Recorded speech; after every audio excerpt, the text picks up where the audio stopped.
ने शहीद हुआ, आज उनके जो पीढ़ी है आज वो इस आजाद भारत में गुलाम बन के है। और जिसके बाप दादा ने अंग्रेज के चमचागिरी किया, उनके गुलामी किया, आज वो लोग इस भारत में मालिक बना हुआ है साथियों। तो इसके लिए हम सभी को सोचना है और लड़ाई लड़ना है कि ये भारत हमारा है। जितना आपका इस भारत पे अधिकार है उतना ही हमारे भारत पे अधिकार है। जब देश आजाद हुआ तो बाबा साहब भीमराव अंबेडकर ने एक संविधान बनाया, एक लोकतंत्र बनाया, जिस लोकतंत्र में सबका सम्मान एक सरीका है, अमीर हो या गरीब हो सब एक बराबर है। और उससे पहले राजा के घर में बच्चा जन्म लेता था तो राजा बनता था, लेकिन लोकतंत्र में जिसके पास ज्यादा वोट होगा, ज्यादा लोग होंगे, वही व्यक्ति राज्य का मुख्यमंत्री और देश का प्रधानमंत्री बन सकता है। चाहे वो गरीब मछुआरा का बेटा ही क्यों ना हो, वो भी राज्य का मुख्यमंत्री और देश का प्रधानमंत्री बन सकता है। लेकिन आप देखते होंगे कि आपका जो अधिकार है वो आपके अधिकार को हनन किया जा रहा है। आपको जो अधिकार है वो आपको नहीं मिल रहा है। आज निषाद समाज के सभी उपजाति को, बिन बेदा नुनिया मला को, आज बंगाल में निषाद का आरक्षण है, दिल्ली में आरक्षण है, लेकिन बिहार में लागू नहीं है, झारखंड में नहीं है, उत्तर प्रदेश में नहीं है।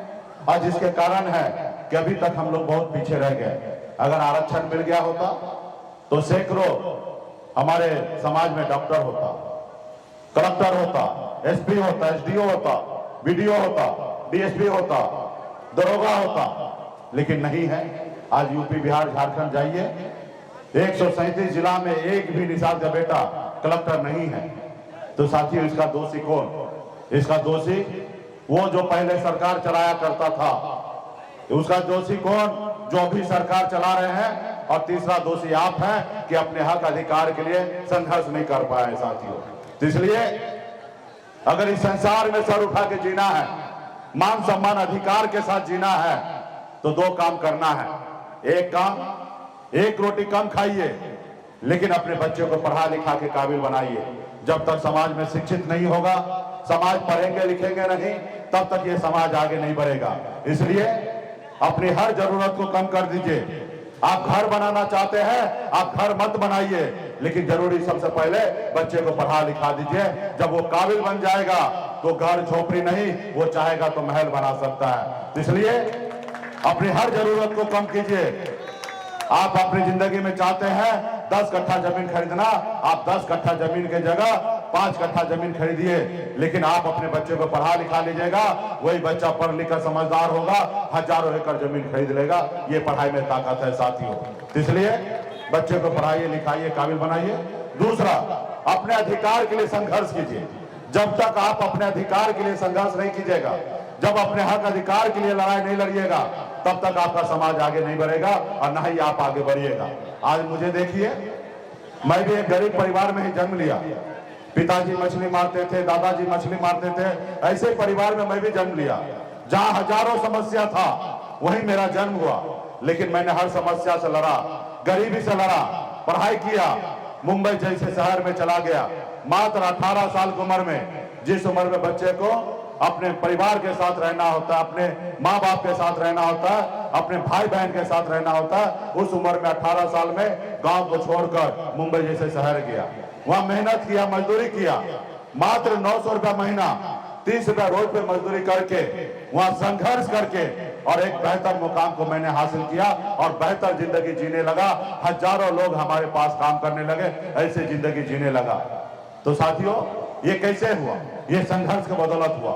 फिर मैंने बिहार आया। बिहार में मैंने देखा कि लोग चांद पे घर बनाने के लिए सोच रहा है, लेकिन इस धरती पर हमारे लोगों के लिए घर नहीं है। और उस रोज से मैंने एक संकल्प लिया कि अपने समाज के हक अधिकार के लिए लड़ाई लड़ेंगे।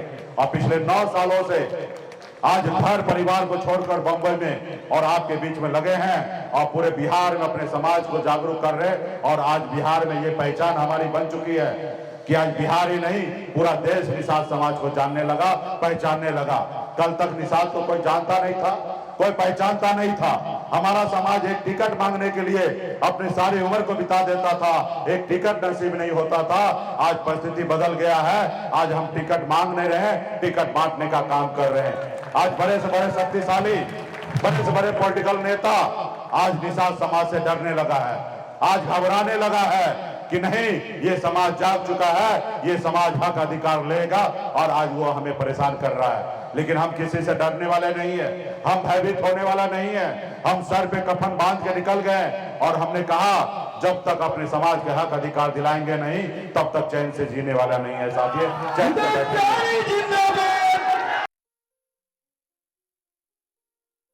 ये लो, मुंह मीठा करो। आज मैंने अपना जॉब छोड़ दिया, अब हम पूर्णिया वापस जाएंगे।